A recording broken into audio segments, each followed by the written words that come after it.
تو وہ کہتا کہ سفر پر جانا اچھا ہے، بائیں طرف پرندہ چلا جاتا تو کہتا کہ سفر پر جانا ٹھیک نہیں ہے۔ اسی طرح وہ کوئی بھی کام کرنا چاہتے تو کوئی نہ کوئی اس طریقے کے جو ہے ان کے درمیان کچھ عقائد تھے۔ اسی طرح جو ہے کوئی کام کرنا ہوتا تو ان کے پاس جو ہے ایک چمڑے کا تھیلا ہوتا تھا، اس میں کچھ تیر رکھے ہوتے تھے، تو اس چمڑے کے تھیلے سے تیر کو نکالتے تھے۔ ان تیروں کے اوپر مختلف قسم کی چیزیں لکھی ہوتی تھی، کچھ چیزوں سے وہ اچھی فعل مراد لیتے تھے، کچھ سے وہ بدشگونی مراد لیتے تھے۔ تو اس طرح کے مختلف طریقے جو ہے ان میں رائج تھے۔ تو یہ اس طرح کی بدشگونی کرنا، جی بلی نے راستہ کاٹ دیا ہے تو اب یہ سفر کرنا ٹھیک نہیں ہے، صبح صبح کوا دیکھ لیا تو اب یہ سفر کرنا ٹھیک نہیں ہے، اب یہ کام کرنا میرے لیے ٹھیک نہیں ہے۔ وہ کہتے ہیں کہ یہ اس طرح کی بدگمانی کرنا یہ شرک ہے، بلکہ انسان کو تو اللہ تعالیٰ سے ہر وقت نفع کی امید رکھنی چاہیے، اللہ تعالیٰ سے فضل کی رحمت کی امید رکھنی چاہیے۔ اللہ تعالیٰ جو ہے وہ نقصان سے بچانے والے ہیں۔ تو انسان کا توکل جو ہے وہ ان چیزوں کے اوپر نہ ہو، بلکہ انسان کا توکل اللہ تعالیٰ کی ذات پر ہو۔ آگے یہی بات بیان فرما دی، وما منا، ہر انسان کو کوئی نہ کوئی خطرہ ضرور ہوتا ہے۔ کسی نے سفر کرنا ہے، پتہ نہیں اب مجھے اس سفر میں فائدہ ہوگا نقصان ہوگا، میں یہ کام کر رہا ہوں، پتہ نہیں مجھے اس سے فائدہ ہو گیا نقصان ہوگا۔ ولیکن اللہ یذھبہ بالتوکل، لیکن جو شخص اللہ کی ذات پر توکل کر کے وہ کام کرتا ہے تو اللہ تعالیٰ اس خطرے کو دور فرما دیتے ہیں۔ تو اس لیے اس طرح کی بدشگونی لینا، بری فعل نکالنا، اس سے جو ہے وہ آدمی کو بچنا چاہیے، اللہ تعالیٰ کی ذات پر جو ہے پورا کا پورا بھروسہ ہونا چاہیے۔ اگلا باب بھی یہی ہے، باب الطیرتی، بدگمانی کرنا یا بدشگونی نکالنا۔ حدیث وہی ہے، حدیث نمبر ہے 910۔ ابو ہریرہ رضی اللہ تعالیٰ عنہ فرماتے ہیں کہ آپ صلی اللہ علیہ وسلم کے فرماتے ہوئے سنا، لا طیرۃ، بدشگونی کوئی چیز نہیں ہے، وخیرها الفال، اور بہتر وہ فال نکالنا ہے۔ قالوا وما الفال، صحابہ نے پوچھا کہ فال سے کیا مراد ہے؟ قال، آپ نے فرمایا کلمۃ صالحۃ، یہ تو اچھی بات ہے، یسمعها احدکم، جو تم میں سے کوئی شخص سنتا ہے۔ تو لا طیرۃ، بدگمانی کوئی چیز نہیں ہے، یہ بدشگونی کوئی چیز نہیں ہے، بری فال نکالنا اس کی کوئی حقیقت نہیں ہے۔ وخیرها الفال، لیکن اچھی فال نکالنا یہ معتبر ہے۔ آپ صلی اللہ علیہ وسلم نے فرمایا کہ یہ جو غالباً صلح حدیبیہ کا موقع تھا، مشرکین کی طرف سے لوگ جو ہے وہ صلح کے لیے آ رہے تھے، تو اچانک جو ہے صلح کروانے کے لیے مشرکین کی طرف سے ایک شخص آیا جس کا نام تھا سہیل بن عمر۔ سہیل نکلا ہے سہل سے، جس کا معنی ہے آسان ہونا، آسانی کرنے والا۔ تو سہیل سے آپ صلی اللہ علیہ وسلم نے فال نکالی کہ سہل الامر، کہ معاملہ تو اب آسان ہو گیا۔ تو اچھی فال نکالنا یہ آپ صلی اللہ علیہ وسلم سے ثابت ہے۔ تو چیزوں سے اچھی فال نکالنی چاہیے، بری فال نکالنا یہ ٹھیک نہیں ہے۔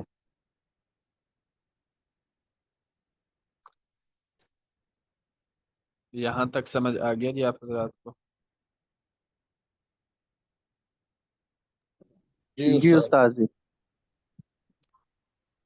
چلیں جی، آج کے لیے اتنا کافی ہے۔ اللہ تعالی ہمیں عمل کرنے کی توفیق عطا فرمائے۔ السلام علیکم ورحمۃ اللہ وبرکاتہ۔ آمین، وعلیکم السلام ورحمۃ اللہ۔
السلام علیکم ورحمۃ اللہ وبرکاتہ. وعلیکم السلام ورحمۃ اللہ وعلیکم السلام ورحمۃ اللہ وبرکاتہ. وبرکاتہ. خیریت سے ہیں احباب؟ الحمدللہ ساری دعائیں آپ کی. آپ جی الحمدللہ، آپ حضرات کی دعائیں.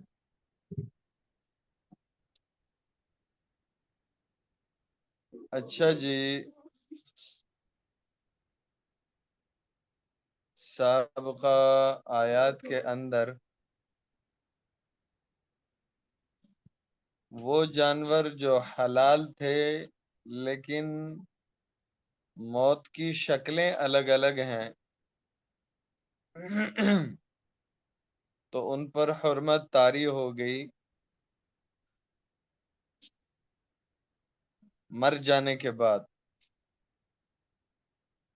اگر مرنے سے چند سیکنڈ یا منٹ پہلے ہی اس کو ذبح کر لیا تو وہ حلال کر دیا گیا.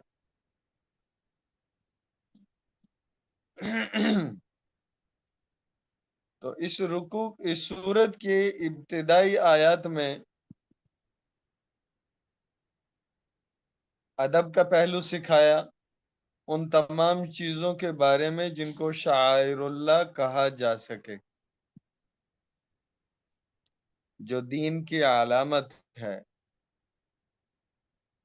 جو آپ کے مذہب کی علامت ہے، تعظیم کی چیز ہے. تو تعظیم کی جتنی بھی اشیاء ہیں ان تمام کی بے ادبی سے منع فرمایا. اور کلمہ کو پڑھنے کے بعد جتنے معاہدے اس کلمے کے تحت آپ اللہ سے کر چکے ان تمام کو کما حقہ 100% پورا کرنے کا اللہ رب العزت نے حکم فرمایا.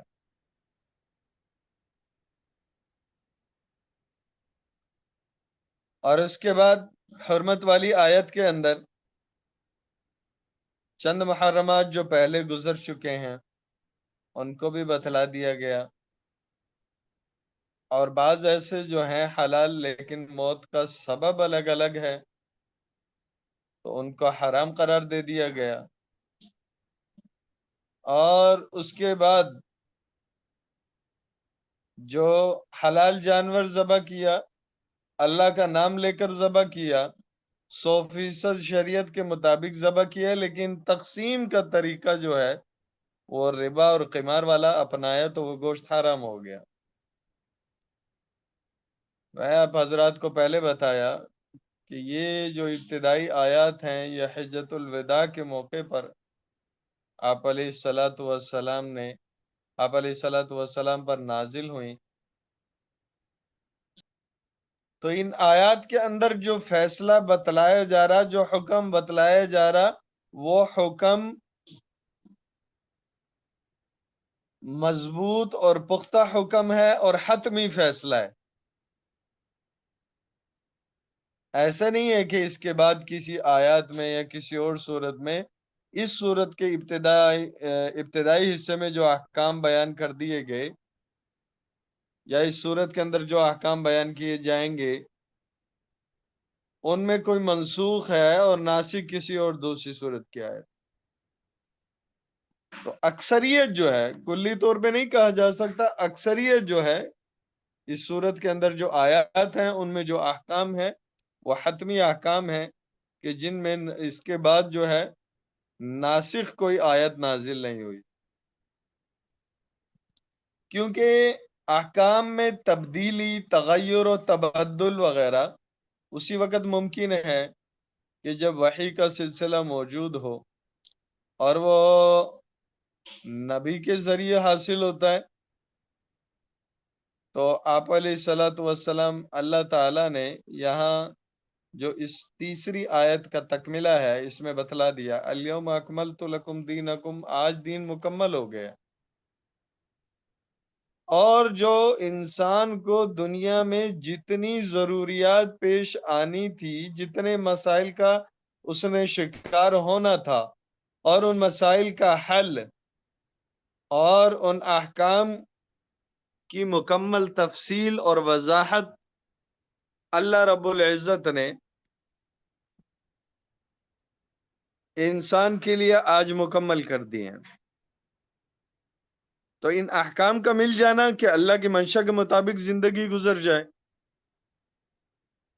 اور جو مسائل دنیا میں پیش آتے ہیں ان کا حل جو ہے وہ اللہ کی منشا کے مطابق کیا جا سکے، تو یہ اللہ کا احسان اور اللہ کی نعمت ہے۔ تو اللہ فرما رہے آج اس نعمت کو ہم نے مکمل کر دیا۔ اب کوئی ایسی چیز بچی نہیں ہے کہ دنیا میں دنیاوی زندگی میں انسان کو جو بھی معاملات پیش آنے والے ہیں ان کا جواب آپ کو قرآن پاک یا احادیث میں نہ ملے۔ تو مکمل ضابطہ اور اصول کے ساتھ اس دین کو مکمل کر دیا گیا۔ یہ آیات میں ایک مکمل ضابطہ بیان کر دیا جا رہا ہے۔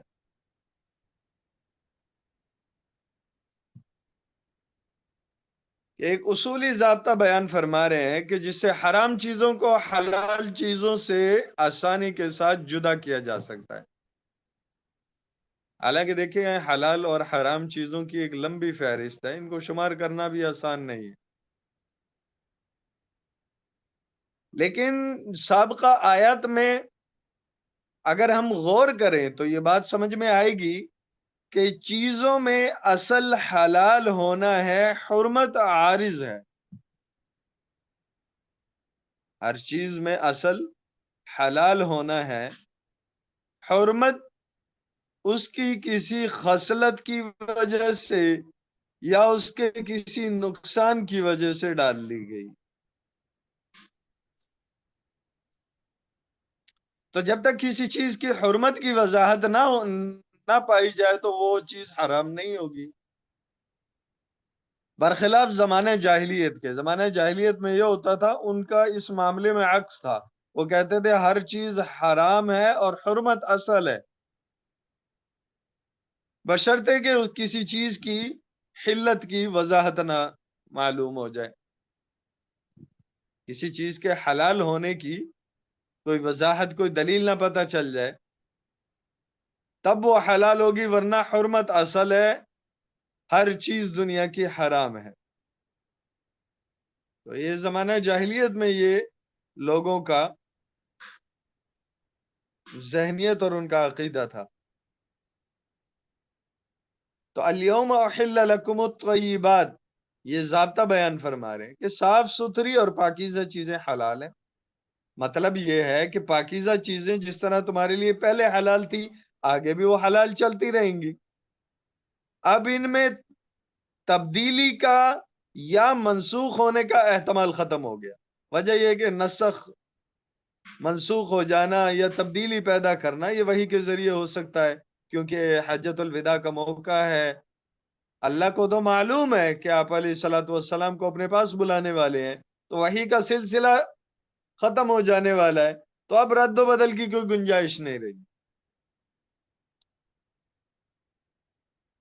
اس طرح قرآن پاک کی دوسری آیت میں وَيُحَرِّمُ عَلَيْهِمُ الْخَبَائِثَ، اس میں گندی چیزوں کو حرام کرنے کا بتلایا گیا ہے، یعنی تمہارے لیے بھی گندی اور جو قابل نفرت چیزیں ہیں ان کو حرام کیا جاتا ہے۔ اور یہ جو طیب کا طیبات کا لفظ استعمال کیا ہے، تو طیب ستھری، صاف ستھری اور ایسی چیز جس پر دل راغب ہوتا ہو، ان چیزوں کو کہا جاتا ہے۔ اور اس کے بالمقابل جو خبائث گندی چیزیں ہیں وہ گندی اور قابل نفرت چیزوں کے لیے بولا جاتا ہے۔ تو اب اس آیت کے خلاصے نے یہ بتا دیا کہ جتنی چیزیں صاف ستھری، مفید اور پاکیزہ ہیں وہ انسان کے لیے حلال ہے، اور جو گندی، قابل نفرت اور نقصان دہ چیزیں ہیں وہ حرام ہیں۔ وجہ یہ ہے کہ دیکھو انسان کو دوسرے جانوروں کی طرح یا دوسرے جانداروں کی طرح نہیں ہے۔ اس کا مقصد صرف دنیا میں، دنیاوی زندگی میں کھانا پینا، سونا جاگنا، جینا مرنا یہاں تک محدود نہیں ہے۔ اس کو تو اللہ رب العزت نے ایک خاص مقصد کے لیے بنایا۔ اب اس مقصد، وہ مقصد بھی ظاہر سی بات ہے اللہ نے خاص مقصد کے لیے بنایا، اللہ پاکیزہ چیزوں کو پسند فرماتے ہیں، پاکیزگی کو پسند فرماتے ہیں، تو مقصد بھی پاکیزہ دیا۔ اور پاکیزہ مقصد جو ہے وہ انسان کے اخلاق میں جب تک عمدگی اور اخلاق میں ترقی نہیں پائی جائے گی وہ مقصد حاصل نہیں ہونے والا۔ اس لیے دیکھیں نا آپ قرآن پاک میں بد اخلاق انسان حقیقت میں اللہ تعالیٰ نے کیا فرمایا کہ وہ انسان کہنے کے قابل ہی نہیں ہے، اولئک کل انعام، جانوروں کی طرح، بل ہم اضل، بلکہ اس سے بھی بدتر ہیں۔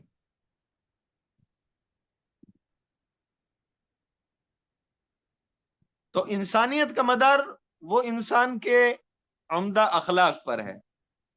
تو ظاہر سی بات ہے جتنی چیزیں انسانی اخلاق کو گندا کر سکتی ہیں اور انسان کے اخلاق کو برباد کر سکتی ہیں، اخلاق برباد تو نظام برباد ہو جاتا ہے۔ انسان کی زبان اگر اچھا نہ اگلے گی تو ظاہر سی بات ہے وہ نقصان اٹھائے گی۔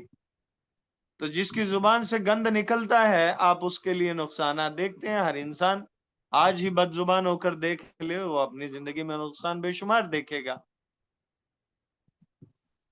تو مراد یہ ہے کہ اگر یہ گندی اور قابل نفرت اور نقصان دہ چیزوں کو کھائے گا تو جیسا کہ بتلایا جس جانور کو کھایا جاتا اسی کی خصلت انسان کے اندر آتی، اور جب گندی چیز کھائے گا اس کی خصلت انسان کے اندر آئے گی، وہ خصلت زبان کے ذریعے بھی ظاہر کرے گی انسان کے کردار کو۔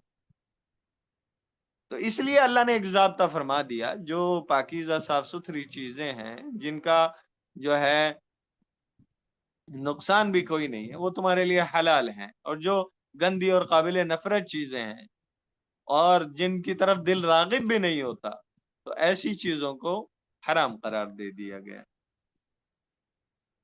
بسم اللہ الرحمن الرحیم۔ یسألونک ماذا احل لہم، یہ آپ سے سوال کرتے ہیں کہ ان کے لیے کیا حلال ہے۔ قل احل لکم الطیبات، اے نبی صلی اللہ علیہ وسلم کہہ دیجئے کہ اب تمہارے لیے حلال کر دی گئی ہیں پاکیزہ چیزیں، پاک چیزیں۔ اس کی تفسیر میں نے بتلا دیا آپ حضرات کو۔ اب آگے دیکھیں شکار کا طریقہ کار اور اس کی شرائط یہاں پر بیان کی جا رہی ہے۔ پہلی بات تو یہ سمجھ لیں، انسان شکار کرتا ہے تو شکار کے لیے کوئی ایسا آلہ استعمال کرنا ضروری ہے جو باریک یا تیز دھار والا ہو، دھار والا، یعنی اس آلے کا دھار والا ہونا شرط ہے۔ تو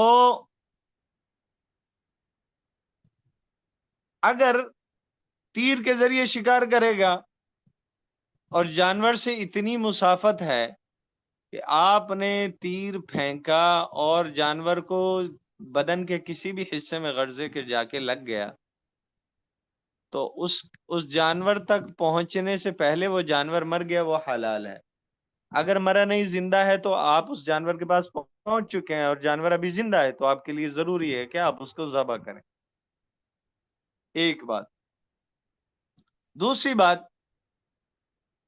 وہ جانور جو آپ کے لیے، جو انسان کے لیے شکار پکڑ کے لاتے ہیں، جن میں کتا ہے، باز ہے، ان کے بارے میں چند شرائط کا جاننا ضروری ہے۔ تو اللہ رب العزت فرما رہے ہیں وَمَا عَلَّمْتُم مِّنَ الْجَوَارِحِ، اور جن کو تم سدھاتے ہو یا سکھاتے ہو، من بیانیہ ہے یعنی کہ جوارح شکاری جانور۔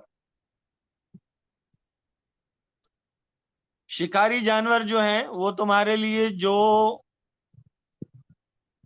شکار کر کے لے کر آئیں گے وہ تمہارے لیے حلال ہوگا اگرچہ وہ مر چکا ہو۔ تو اب شکاری کے لیے یہ چیزیں، یہ شرائط کا جاننا ضروری ہے۔ مثال کے طور پر ایک انسان نے کتا جو ہے وہ سدھایا ہوا شکار پکڑنے کے لیے، شکاری کتے ہوتے ہیں نا، تو پہلا تو سب سے پہلے تو یہ چیز دیکھی جائے گی کہ وہ کتا اس کا مکمل پابند ہے کہ نہیں، مکمل اس کے جو بھی اس نے الفاظ اس کے لیے چنے ہوئے ہیں، اس کو دوڑانے کے لیے جو الفاظ ہیں، یا واپس آنے کے لیے یا روکنے کے لیے جو بھی الفاظ اس نے جو ہے رکھے ہوئے ہیں، استعمال میں ہیں، تو وہ ان الفاظ کا استعمال کرتا ہے، اور کتا جو ہے وہ 100% اس کے بات پر عمل کرتا ہے۔ اگر رکنے کا لفظ اس کی مالک کی زبان سے نکلا تو فوراً رک جائے گا، چاہے اسے شکار سامنے نظر آ رہا کیوں نہ نظر آ رہا ہو۔ شکار سامنے نظر آ رہا ہے، دبوچ بھی سکتا ہے، قابو میں بھی ہے، لیکن مالک نے اگر بول دیا رکنے کا تو وہ وہاں پر رک جائے، تو وہ آپ کا یعنی کہ مکمل سدھایا ہوا جانور ہے۔ آپ نے ایک بات یہ ہے کہ وہ آپ کے مکمل کنٹرول میں ہو، گویا کہ وہ ایک آلہ ہے، کیونکہ دیکھیں چھری کیا ہے، چھری ذبح کرنے کا ایک آلہ ہے، تو چھری کو جب انسان ہاتھ میں پکڑتا ہے نا تو اس کے مکمل اختیار میں ہوتا ہے، میں اس کو تیز چلاؤں آہستہ چلاؤں، کہاں روکوں کہاں اس کو چلاتا رہوں، تو مکمل اختیار ہوتا ہے۔ تو اس چھری کی طرح ہی یہ کتا بھی، شکاری کتا بھی ایک آلہ ہے جانور کو پکڑنے کا یا جانور کو ذبح کرنے کا۔ تو اگر آپ کو مکمل اس بات پر اعتماد ہے اور آپ بارہا اس کو عمل میں لا چکے ہیں کہ جس طرح چھری میں میری مکمل مرضی شامل ہے، اسی طرح اس کتے میں بھی مکمل میری مرضی شامل ہے، کتے کی اپنی مرضی نہیں ہے، تو پھر وہ کتا جو ہے بطور آلہ استعمال ہو سکتا ہے۔ ایک بات۔ دوسری بات یہ ہے کہ شکاری کتا جو ہے، آپ نے اسے کہا کہ شکار پکڑ کے لاؤ، اور وہ شکار پکڑنے گیا لیکن پہلے اس نے خود کھایا، اس کے بعد آپ کو لا کے دیا، تو اس جانور کا، ایسے شکاری کتے کا جو شکار کردہ جانور ہے، وہ آپ کے لیے حلال نہیں ہوگا۔ وجہ یہ ہے کہ آپ نے صرف اس کو زبان سے اتنا کہا تھا کہ شکار کو پکڑ کر لاؤ، تو اس کی جو اطاعت آپ کے لیے ہونی چاہیے تھی وہ یہ ہونی چاہیے تھی کہ وہ پکڑ کے لے کر آتا، خود نہ کھاتا، خود کھا رہا ہے تو غرض ہے کہ اس نے اپنی ذات کے لیے بھی اس کو شکار کیا، خالصتاً آپ کے لیے نہیں کیا، اپنی ذات کے لیے کیا، تو اب آپ کے لیے حلال نہیں ہے۔ اگر وہ جانور مر کے آیا ہے، مرا ہوا جانور لے کے آیا، اس میں سے کچھ گوشت کھایا بھی ہے اس نے، آپ کے پاس لے کر آتا ہے، تو اب وہ جانور آپ کے لیے حلال نہیں ہوگا، کیونکہ آپ کا جو شکاری کتا ہے وہ بطور آلہ کے استعمال نہیں ہوا، اس کی اپنی بھی منشا اور اپنی بھی اس کی نیت جو ہے شامل ہے۔ اچھا، اب یہی حکم ہم اٹھا کے دیکھتے ہیں باز کی طرف۔ باز کی یہ فطرت ہے، اس کی یہ عادت ہے کہ وہ جب شکار کے لیے جائے گا تھوڑا سا خود کھاتا ہے، باقی اٹھا کے لے آتا ہے، تو وہاں اجازت دے دی گئی ہے، کیونکہ اس کو اس عمل کے بغیر سدھانا ممکن ہی نہیں ہے۔ آپ کہیں کہ 100% باز ایسا نہیں ہے کہ لاتا ہی نہیں ہے، کئی مرتبہ لے کے بھی آتے ہیں، لیکن اس کی یہ عادت ہے، اگر وہ اس عادت کو نکالتے ہیں تو وہ شکاری اس عادت کو نکال کر ہم یہ سوچیں کہ بھئی باز جو ہے خود کھا کے آتا ہے، اس کی اپنی منشا بھی شامل ہوتی ہے، تو پھر تو باز سے شکار کرنا حرام ہو جائے گا، حالانکہ حلال ہے۔ تو وہاں رخصت دے دی گئی ہے اس کی فطرت کی وجہ سے، کہ اس کی فطرت ہی یہی ہے کہ وہ جب جاتا ہے تو وہ اس میں سے کچھ نہ کچھ کھا کے باقی مالک کو لا کر دیتا ہے۔ یہ فرق ہو گیا باز اور کتے کے درمیان۔ اچھا جی، تو اب ایک چھوٹا سا ضابطہ شکاری جانوروں کے لیے، وہ یہ ہے، ایک تو مکمل آپ کے قبضہ کنٹرول میں ہو، مکمل آپ کے کنٹرول میں ہو، اور آپ کو ان کی اطاعت کی مقدار سے اس بات پر غالب گمان ہو کہ آپ ان کو بطور آلہ استعمال کر سکتے ہیں۔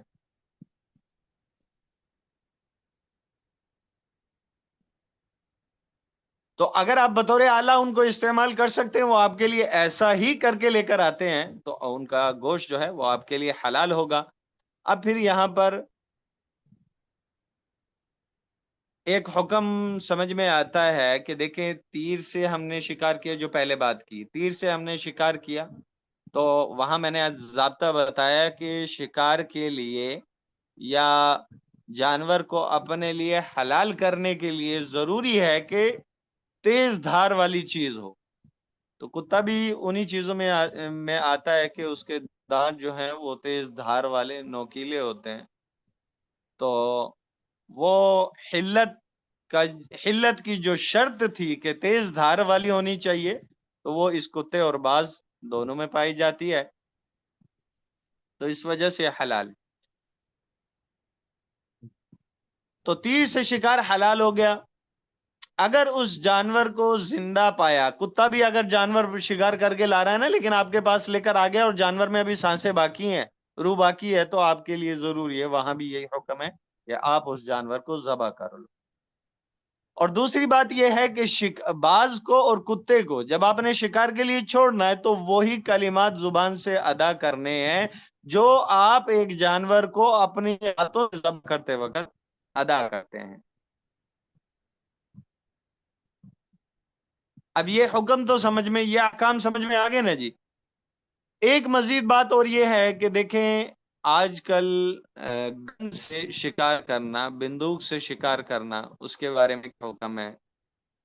تو بعض علماء یہ فرماتے ہیں کہ گن سے شکار کرنا بھی ویسے ہی حلال ہے جیسے کہ تیر سے شکار کرنا۔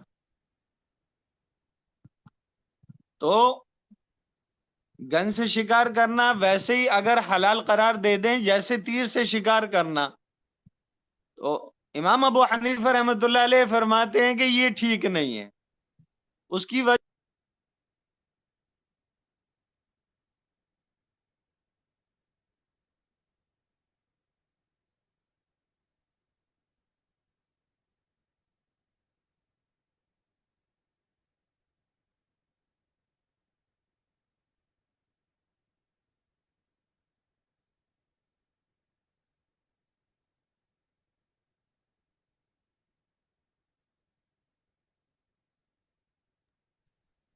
معذرت، انٹرنیٹ ڈسکنیکٹ ہو گیا۔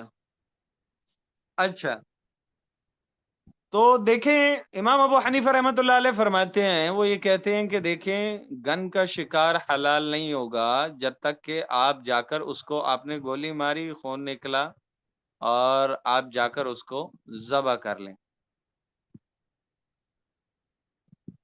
اس کی وجہ یہ ہے کہ وہ کہتے ہیں کہ گولی جو ہے، بلٹ جو ہوتی ہے، اس کے اندر تیز دھار ہونا نہیں پایا جاتا، موٹی چیز ہے، تو اس کا حکم ایسے ہی ہے جیسا کہ ہم نے پچھلی آیت میں جو حکم ہم نے پڑھا تھا، نتیحہ کا جو حکم ہم نے پڑھا تھا، یا جس کو، وہ جانور جس کو پتھر لگا، سر پہ چوٹ لگی، چوٹ کھا کر مرا ہوا جانور، کیونکہ جس کو وہ پتھر لگا تھا، جس جانور کو، تو پتھر بھی ایک ایسی چیز ہے کہ جس سے جو ہے جانور مر سکتا ہے، اور پتھر اس میں تیز دھار ہونا تو نہیں پایا جا رہا نا، وہ تو ثقیل چیز ہے۔ تو اسی طرح گولی بھی اس پتھر ہی کی طرح ہے کہ اس میں تیز دھار ہونا نہیں پایا جا رہا۔ ہاں، وہ اگر جسم میں داخل ہو رہی ہے وہ قوت رفتار کی وجہ سے، کہ اس کو بہت ہی قوت سے پھینکا جاتا ہے، تو پھینکنے کی جو قوت ہے اس کی وجہ سے خون نکل رہا ہے۔ تو جو علماء یہ کہتے ہیں کہ گن جو ہے وہ تیر کے حکم میں ہے، وہ یہ فرماتے ہیں کہ دیکھیں، خون نکلنا ضروری ہے۔ تو امام ابو حنیفہ رحمۃ اللہ علیہ فرما رہے ہیں کہ خون نکلنا ضروری ہے، تو پھر پتھر سے بھی اگر کسی جانور کو قوت سے پتھر مارا جائے تو پتھر سے بھی خون نکل سکتا ہے۔ تو جانور کی حلت کے لیے امام ابو حنیفہ رحمۃ اللہ علیہ یہ فرماتے ہیں کہ تیز دھار ہونا ضروری ہے۔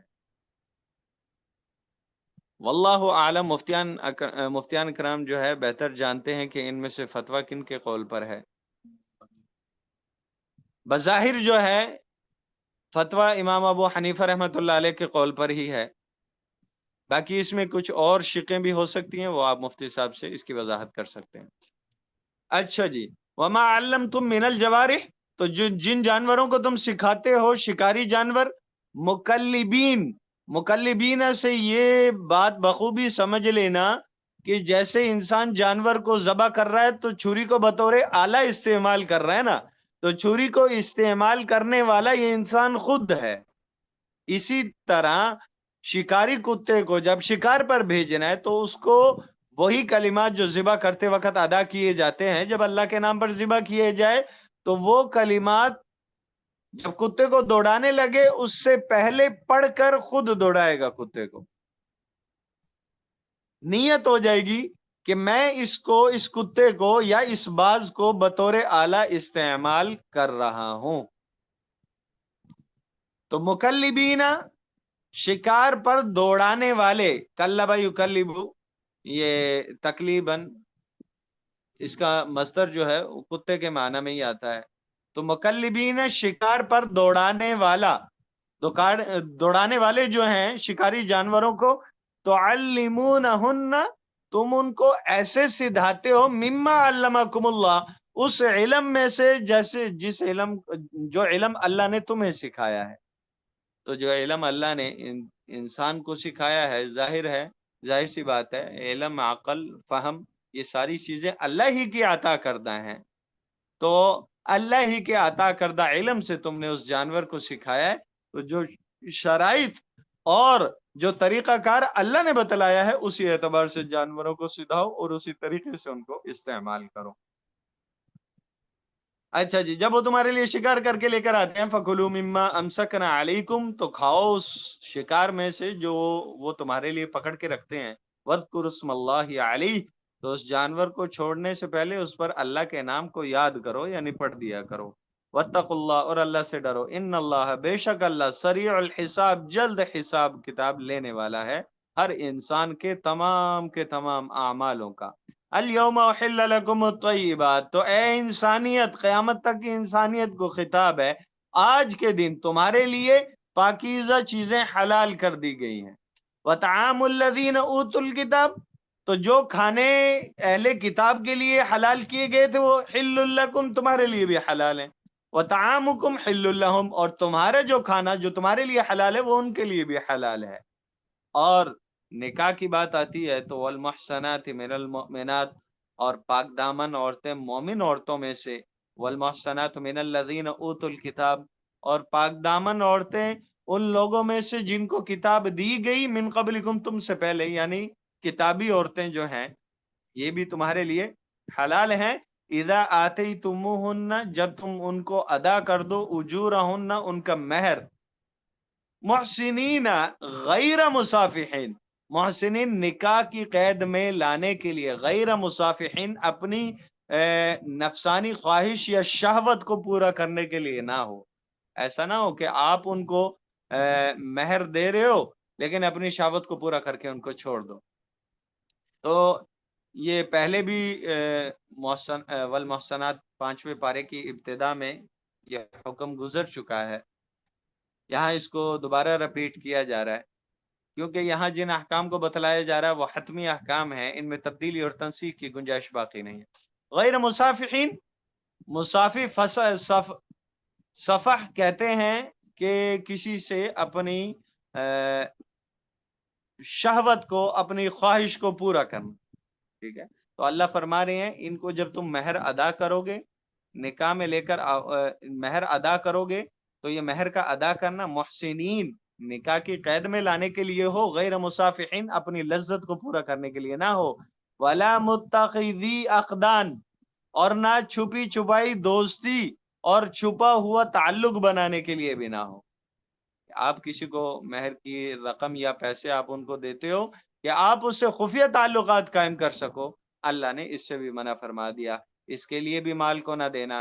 وَمَن، یہ ایمان کا مکمل ضابطہ ہے، وَمَن يَكْفُرْ بِالْإِيمَانِ، تو جو منکر ہوگا ایمان کا، فقد حبط عملہ، تو دنیاوی اعتبار سے جن اعمالوں کو اچھا کہا بھی جاتا ہے اور وہ اعمال آپ نے کیے بھی ہیں، تو ایمان کا منکر ہونے کی وجہ سے، ایمان کے انکار کی وجہ سے آپ کے وہ دنیاوی اچھے اعمال بھی ضائع ہو گئے سارے. وَهُوَ فِي الْآخِرَةِ مِنَ الْخَاسِرِينَ، اور آخرت میں وہ شخص خسارہ پانے والوں میں، نقصان اٹھانے والوں میں سے ہوگا. بات سمجھ میں آ گئی جی ساتھیوں کو؟ جی سر جی.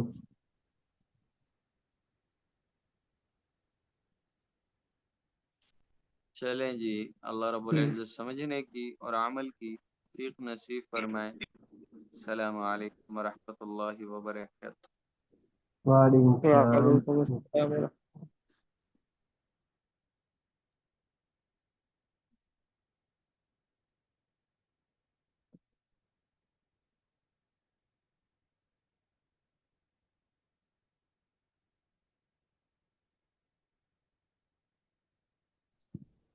السلام علیکم ورحمۃ اللہ وبرکاتہ. وعلیکم وعلیکم السلام. السلام ورحمۃ اللہ وبرکاتہ. جی مفتی صاحب، آپ کے ایک سوال تھا جو پچھلے مفتی صاحب نے بتایا کہ شکار کی بابت، تو یہ جو بندوق سے شکار ہے اس کے بارے میں کیا حکم ہے؟ کس کے بارے میں؟ بندوق کے ساتھ شکار سے. مفتی صاحب نے مسئلہ بتایا، آپ لوگوں کو کیا بتایا ہے؟ نہیں، انہوں نے کہا تھا کہ آپ سے پوچھ لیں. اچھا، مجھ سے پوچھ لیں. جی جی. دیکھیں، پہلی بات تو یہ ہے کہ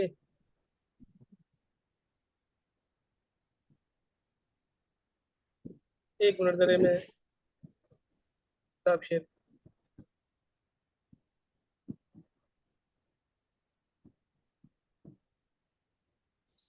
اچھا جی جی. بندوق سے جو شکار کیا جاتا ہے نا، اس کا حکم یہ ہے کہ اگر گولی لگنے کے بعد وہ ذبح کرنے سے پہلے مر گیا، پھر تو اس کا کھانا جائز نہیں. ٹھیک ہے؟ صحیح. اور اگر مرنے سے پہلے اس کو ذبح کر دیا تو پھر اس کا کھانا جائز. یعنی زخمی حالت میں پا لیا، اللہ کا نام لے کے ذبح کر دیا تو پھر جائز ہے. لیکن اس کا وہ لیکن جب حکم یہ نہیں ہے جو بات ہوتی، تیر کا حکم ہے. تیر والا حکم اس کا نہیں ہے، وہی یاد رکھیے گا کہ جو بسم اللہ پڑھ کر میں تیر عرض پھینکا جائے. جی میں عرض یہی کرنا چاہ رہا ہوں کہ تیر کے حکم سے زیادہ، کیونکہ جو شیام آشکار کرتے رہتے ہیں جو آپ تیر کے اندر سے جو زخم ہوتا ہے نا، تو اسے ایک لائن بنتی ہے، وہ کہتے ہیں کہ زخم کی راستہ وہ تنگ ہوتا ہے بنسبت جو گولی، جو آج کل جو شکار کے لیے گولی استعمال ہوتی ہے، اس سے جو راستہ بنتا ہے جہاں سے وہ گزر کے جاتا ہے وہ بڑا ہوتا ہے. تو یہاں وہ پڑھایا بھی یہی جاتا ہے کہ اس سے جانور کا خون زیادہ بہتا ہے اور وہ جلدی مر جاتا ہے. ٹھیک ہے. تو اس لیے وہ کہتے ہیں کہ آپ یہ خاص قسم کا جو ہے نا آپ شکار کے لیے استعمال کریں ایمونیشن، تاکہ اس سے راستہ بڑا ہو جائے، جانور کا زیادہ خون نکلے اور جلدی مر جائے. تو حکم تو پھر اس میں زیادہ تیر کا آنا چاہیے، کیونکہ وہ تیر کی طرح سوراخ کرتا ہے بنسبت ابھی اصل میں پتھر. مسئلہ میں نے مکمل اور نہیں بیان کیا تھا، اس لیے یہ اشکالات ہیں سارے. جی جی. اچھا، تو یہ تو حکم ہو گیا عام بندوق کا جو میں نے بتا دیا آپ کو، عام گولیوں کا. لیکن اگر نوک دار دھاری دار ہو یا کارتوس ہو تو پھر اس کا شکار حلال ہے. پھر اس میں وہی حکم آ جائے گا جو آپ کہہ رہے ہیں، فائر والا اور گولی والا اور اس کا تیر والا، کہ اللہ کا نام لے کر اگر شوٹ کیا، فائر کیا، تو گولی لگنے کے بعد چاہے وہ جانور مر بھی جائے تو بھی اس کا کھانا جائز ہے. ٹھیک ہے؟ صحیح، شکریہ.